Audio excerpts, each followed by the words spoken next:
ஞானேஸ்வரியில் அத்தியாயம் 15 ஸ்லோகம் 1 2வது பகுதி. ஊர்துவம் என்னும் பதத்தின் அர்த்தம். ஊர்துவம் அப்படின்னு தான் அந்த சான்ஸ்கிரிட் ஸ்லோகம் ஆரம்பிக்கும்.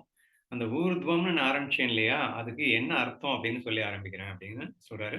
ஏற்கனவே நம்ம என்ன பார்த்தோம் அப்படின்னா, ஒரு மரமா இமேஜின் பண்ணுங்க அப்படிங்கிறத மட்டும் ரொம்ப விஸ்தாரமா பார்த்தாச்சு.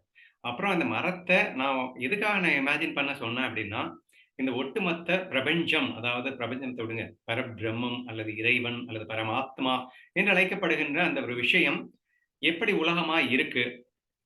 எது உண்மை? அதாவது உண்மை தத்துவம் அந்த பரபிரம்மம்ன்றாங்க. அதனுடைய பொய் தோற்றம் இந்த உலகம் அப்படிங்கிறாங்களே.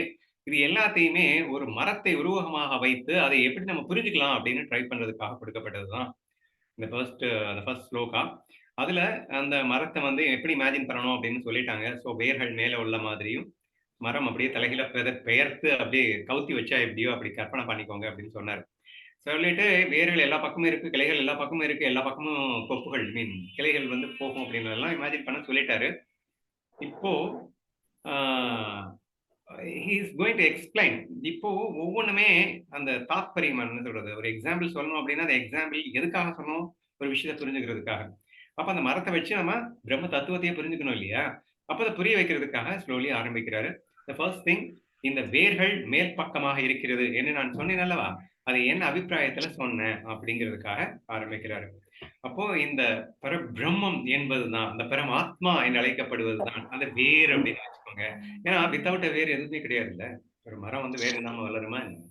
அப்போ பிரம்மம் இல்லாம இந்த உலக தோற்றம் கூட வர முடியாது இல்லையா? அதனால பரபிரம்மத்தை வேறா சொல்லலாம் அப்படின்னு சொல்லி அவர் வேறா இமேஜின் பண்ண சொல்லியிருக்காரு. ஓகேவா?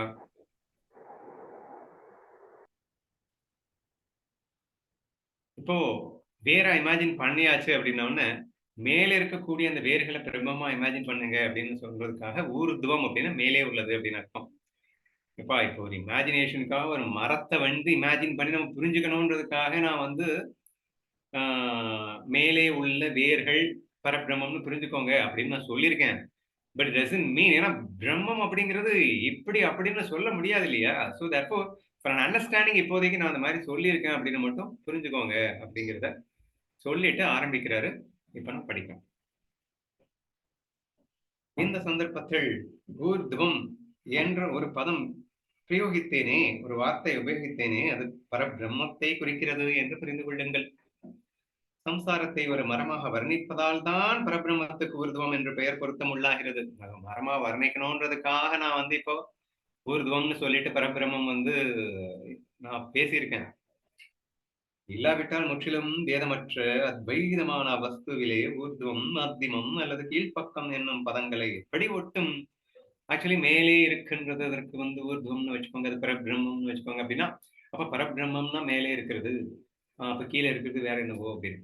எங்கும் இருப்பது, எல்லாமா இருப்பது, சர்வமாய் இருப்பது, சாஸ்வதமாய் இருப்பது, மேல் கீழ் என்று எதுவும் இல்லாமல் இருப்பது, சர்வாங்கத்திலும் இருப்பது, இப்படி எல்லாம் பேசிட்டு இருக்கக்கூடிய இந்த பரபிரம்மத்தை மேலே இருக்கிறது அப்படின்னு சொல்ல முடியாதுதான்.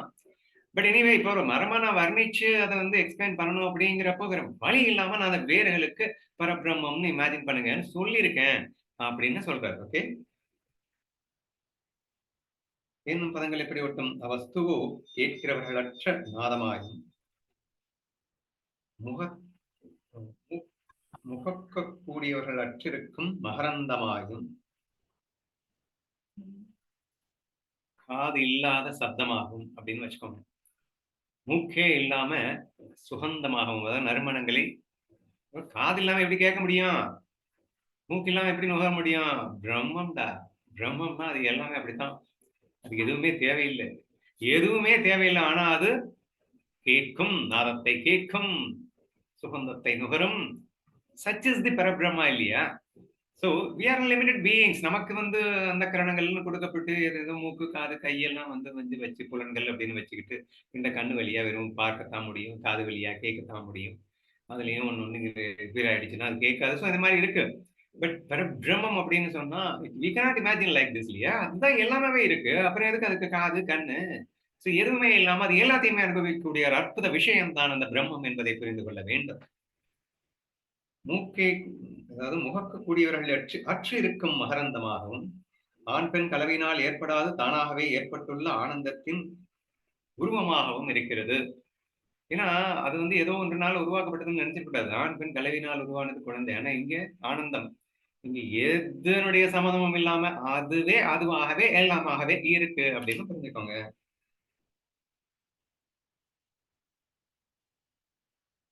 அக்கறையில் இருப்பது போன்று சொல்லத்தக்கதா சரி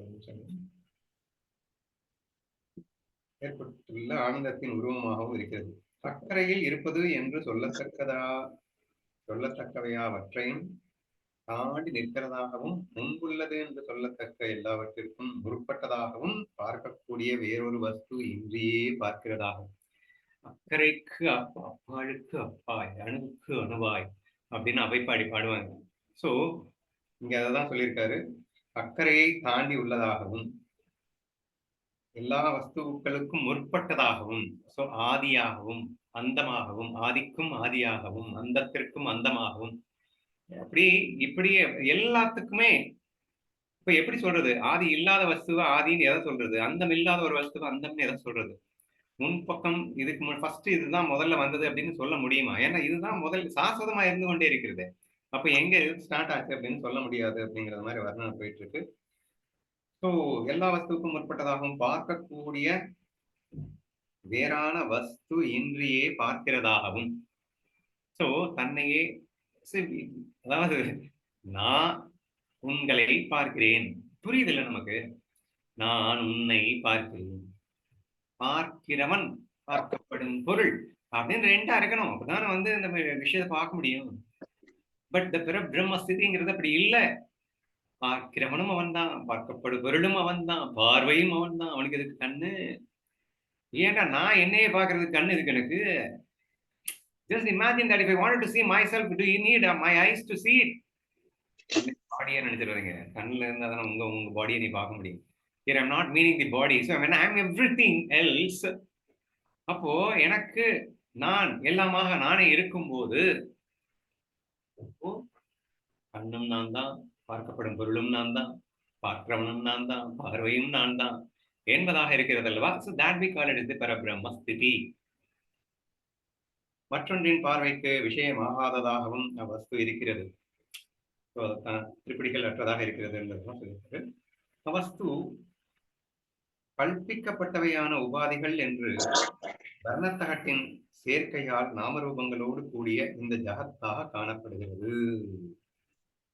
ஸோ இந்த வஸ்து வந்து ஆக்சுவலி கல்பிக்கப்பட்ட உபாதைகள். சோ சிம்பிள் டு இமேஜினுங்க. கற்பனை நீங்க பண்றீங்களே, everyone has got this imaginative power. அப்ப கற்பனையில நீங்க என்னென்னமோ அனுபவிச்சுட்டு தானே இருக்கீங்க. அதுவும் அந்த வயசுல என்னென்னமோ பண்றோம். இளமையில, அப்புறம் முதுமையில வேற மாதிரி கற்பனை, தாத்தா பாட்டி ஆயிடுச்சுன்னா வேற மாதிரி கற்பனை. ஆனா கற்பனை பண்ணாம எவனும் இருக்க மாட்டாங்க. கற்பனையை பண்ணி பண்ணி என்னதையோ பண்ணிட்டு இருப்போம். சரியா? அப்போ அந்த கல்பனையின் உபாதியை கொண்டு அந்த பரபிரம்மே உலகமாய் விரிந்தது. புரிஞ்சுச்சா? So the Brahman is the only one, and which that one, how it become a pala அப்படின்னு கேட்பீங்க, how it become a many அப்படின்னு கேட்பீங்க இல்லையா? அப்ப எப்படி ஆச்சு அப்படின்னு சொன்னா கற்பனையின் துணை கொண்டு உபாதிகள். உபாதிகள்னா வேஷம்னு வச்சுக்கோங்களேன். அப்போ நான் இப்ப கற்பனையை ஸ்டார்ட் பண்ணேன் அப்படின்னா, ஜஸ்ட் நான் அமெரிக்காவுக்கு போறேன், அமெரிக்கால 1000 பேர் கூட இருக்கேன், அப்படி ஜாலியா பறக்கிறேன், செய்யறேன், என்னமோ பண்ணிட்டு இருக்கேன்னா, அமெரிக்கா யாரு? நான் தான். அங்க இருக்க 1000 பேர் யாரு? நான் தான். அங்கே பேசுனது யாரு? நான் தான். என்கிட்ட பேசிக்கிட்டு இருக்கேன் இல்லையா? தி இமேஜினேட்டிவ் வேர்ல்டு. ஸோ சிமிலர்லி அந்த மாதிரி ஈஸியா நம்ம வந்து இந்த பிரபலமத்தை வந்து ஈஸியா அண்டர்ஸ்டாண்ட் பண்ணிக்கிறதுக்கு கற்பனை பண்ணலாம் அப்படின்னு நினைக்கிறேன். ஸோ தேர்ஃபோர் நீங்க என்ன சொல்றாரு அப்படின்னா, இந்த பரபிரம்ம வஸ்துவை எக்ஸ்பிளைன் பண்ணணும். ஆக்சுவலா மரம் வழியா எக்ஸ்பிளைன் பண்ணணும்னு ஆரம்பிச்சு அதுக்குள்ளே அந்த பரபிரம்மம் தான் என்னன்னு உங்களுக்கு சொல்லிடணும் அப்படின்னு ஆசை வந்துடுச்சு. அதனால அப்படி அது இப்படி எப்படின்னு சொல்ல முடியாது. அது அதுவாவே கேட்கும். திருப்படிகள் இல்லாமலே பார்க்க இமேஜினேட்டிவ் வேர்ல்டு. அப்படி திருப்படிகள் இல்லாம நீயே தான் உங்ககிட்டயே தான் நீ பேசிட்டு இருக்க. அதுக்கு இதுக்கு கண்ணு ஏங்க கண்ணு வேணுமாங்க? என் இமேஜினேட்டிவ் வேர்ல்டு நான் என் கூட பேசுறதுக்கு காதா வேணும்? காது இல்லாமலே நான் என்கிட்ட பேசிட்டு இருக்கதை நான் கேட்கலாம் இல்லையா? அப்போ இந்த கண் இல்லாமலே நான் உருவாக்குன அந்த அமெரிக்கால நான் பார்த்துட்டு தானே அனுபவிச்சுட்டு தானே இருக்கேன். So I don't want anything at all. இந்த கண்ணு காது எதுவுமே இல்லை. ஏன்னா அங்கே என்ன தவிர எதுவுமே இல்லை. என்ன தவிர எதுவுமே இல்லாததை அனுபவிக்கிறதுக்கு வேற என்னத்த வேணும் எனக்கு? எதுவும் தேவையில்லை என்ற அந்த விஷயத்தை சுலபமாக இந்த கற்பனை வேர்ல்டு அப்படிங்கிற அந்த ஒரு இமேஜினேஷன்ல இருந்து புரிஞ்சுக்க ட்ரை பண்ணுங்க. சரியா? உபாதிகள் என்ற வர்ணத்தகத்தின் சேர்க்கையால் நாமரூபங்களோடு கூடிய இந்த ஜகத்தாக காணப்படுகிறது. சோ பிரம்மம் கற்பனையின் காரணமாக உலகமாக காணப்படுகிறது.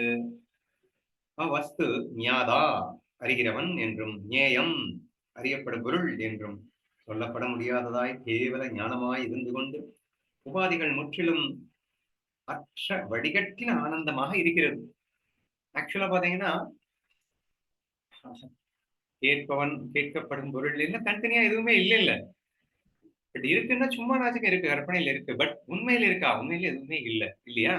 சோ அறிகிறவன் அறியப்பட்டது என்று சொல்ல முடியாததாய் கேவல ஞானமாய் இருந்து கொண்டு, so that we call the சத்து சித்து அப்படின்னு சொன்னோம். சோ சத்தா இருக்கின்ற உணர்வுமயமான அந்த அறிவு, அறிவுன்னு சொல்லலாம், உணர்வுன்னு சொல்லலாம். இந்த சித்துக்கு நீங்க வந்து we can give a definition anyway you like, anyway you like. ஞானமாய் இருந்து கொண்டு உபாதிகள் முற்றிலும் அற்ற வடிகட்டின ஆனந்தமாக இருக்கிறது. சோ உபாதிகள் இப்பதானே வேஷம் போட்டு உலகமா இருக்குன்னு சொன்னீங்க. இப்ப பிரம்மம் ஆக்சுவலா வந்து வேஷம் போட்டு இருந்தாலும் உண்மையில அது எந்த வேஷமும் இல்லாமல் இருக்கும் போதும் அது ஆனந்தமே வடிவமாக இருக்கிறது. சோ உபாதி எடுத்தாதான் அதுக்கு ஆனந்தம் நீங்க நினைச்சிட கூடாது. உபாதிகளற்ற ஆனந்த வடிவமே அதுதான் அது. ஆனாலும் அது சும்மா அதிகம் ஒரு உபாதி எடுத்துக்கிட்டு விளையாடுது அப்படின்னு புரிஞ்சுக்கணும். காரியம் என்றாவது காரணம் என்றாவது விவகரிக்க முடியாததாய் மற்றொன்றோடு கூடியிருப்பது என்றாவது தனித்தே இருக்கிறது என்றாவது சொல்ல முடியாததாய். நம்ம வந்து பண்ற எல்லா விஷயத்துக்கும் ஒரு காரணம் இருக்கும். நீங்க வேற வேலை கூப்பிட்டீங்கன்னா எனக்கு எவ்வளவு சம்பளம் தரணும், அதனால எனக்கு என்ன பிரயோஜனம்? So we need reasons to do everything இல்லையா? ஒரு காரணம் இல்லாம நம்மளால எதுவுமே செய்ய முடியாது அப்படிங்கிற மாதிரி இருக்கும். பட் பிரம்மம் இந்த உலகமா விரிஞ்சதுக்கு ஏதாவது காரணம் இருக்கா அப்படின்னு கேட்டீங்கன்னா, நோ. அது ஆனந்தத்தை அடையணுன்றதுக்காக இது உலகமா விரிஞ்சிருக்குன்னு நீங்க தப்பா நினைச்சிட கூடாது இல்லையா?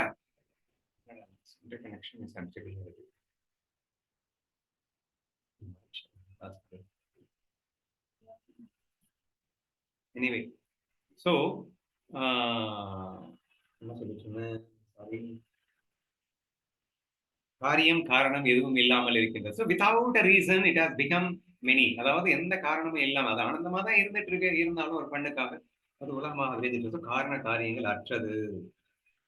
அப்புறம் விவகரிக்க முடியாததாய் மற்றொன்றுடன் கூடியிருப்பது என்றாவது அது தனித்தே இருக்கிறது என்றாவது. அது தனியா இருக்கு அல்லது மற்றொன்று கூடிட்டு இருக்கு. உலகமா விரிஞ்சு இன்னொன்னோட அது கூடிட்டு இருக்கு அப்படின்னா அது இன்னொன்னு இருக்கா, இல்ல இது தனியா இருக்கு அப்படின்னு சொல்ல முடியல. ஏன்னா அது உலக வியாபாரங்களுக்காக மற்றொன்று கூடியிருக்கிற மாதிரி இருக்கு. ஆனா ரியலா பார்த்தா அது இருக்கிறதே ஒண்ணுன்னா அது தனியா தானே இருக்கணும் அப்படின்னு சொல்ல வேண்டியது இருக்கு. பட் உலகமா இருக்குல்ல அப்படின்றப்போ தனியா இல்லைன்னு சொல்ல வேண்டியது இருக்கு. So therefore it is very difficult to define.